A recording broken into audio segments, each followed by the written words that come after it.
जनता सरकार मोर्चे के संस्थापक सदस्य देवेंद्र बल्हारा निडर मीडिया से रूबरू हुए। उन्होंने बताया कि देश में दो तरह की करेंसी चल रही है। बैंकों की 90% बैलेंस शीट में लोन का जिक्र नहीं है, हवा में नोट छापकर लोन दे रहे हैं। उन्होंने मांग की है कि आम जनता के साथ केंद्र सरकार लूट करना बंद करे, अन्यथा देश में बड़ा आंदोलन हो सकता है।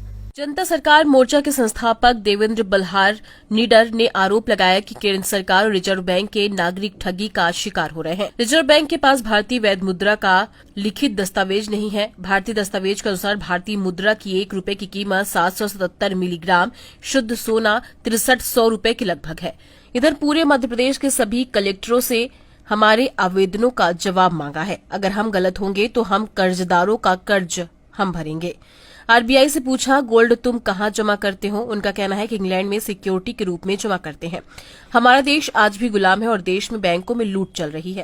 मेरा नाम डॉक्टर देवेंद्र बल्हारा है। मैं जनता सरकार मोर्चा का संस्थापक सदस्य हूं और हम देश के अंदर शिक्षा, स्वास्थ्य, न्याय, राजनीति, खेती और धर्म में से पूंजीवाद को खत्म करने के लिए अपना मिशन शुरू किया है। हमारा मेन उद्देश्य जल, जंगल, जमीन, जानवर पर लोकल लोगों का अधिकार दिलवाना है।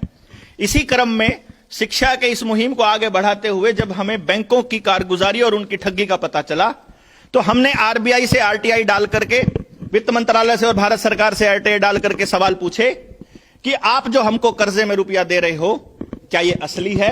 क्या ये भारत का रुपया है? क्या ये डिजिट है? इनकी परचेजिंग पावर और भारत के रुपए की परचेजिंग पावर बराबर है? यदि ये बराबर नहीं है तो देश के लोगों के साथ ठगी हुई है, उनकी नीलामी रुकनी चाहिए इस ठगी के नाम पर। और यदि ये बराबर है तो आप हमें कृपया लिख करके दे दीजिए।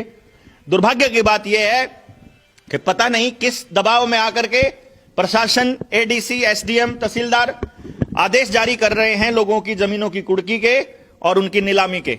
हम आपके जरिए यह संदेश देना चाहते हैं कि जनता सरकार मोर्चा पूरे देश भर में लाखों लोग इकट्ठे हो रहे हैं। किसान की कर्ज मुक्ति का आंदोलन लेकर के चला हुआ है।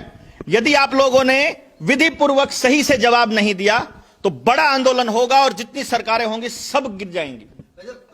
उन्होंने मांग की कि आम जनता के साथ केंद्र सरकार लूट करना बंद करे, अन्यथा देश में बड़ा आंदोलन हो सकता है। EMT news, Bhopal.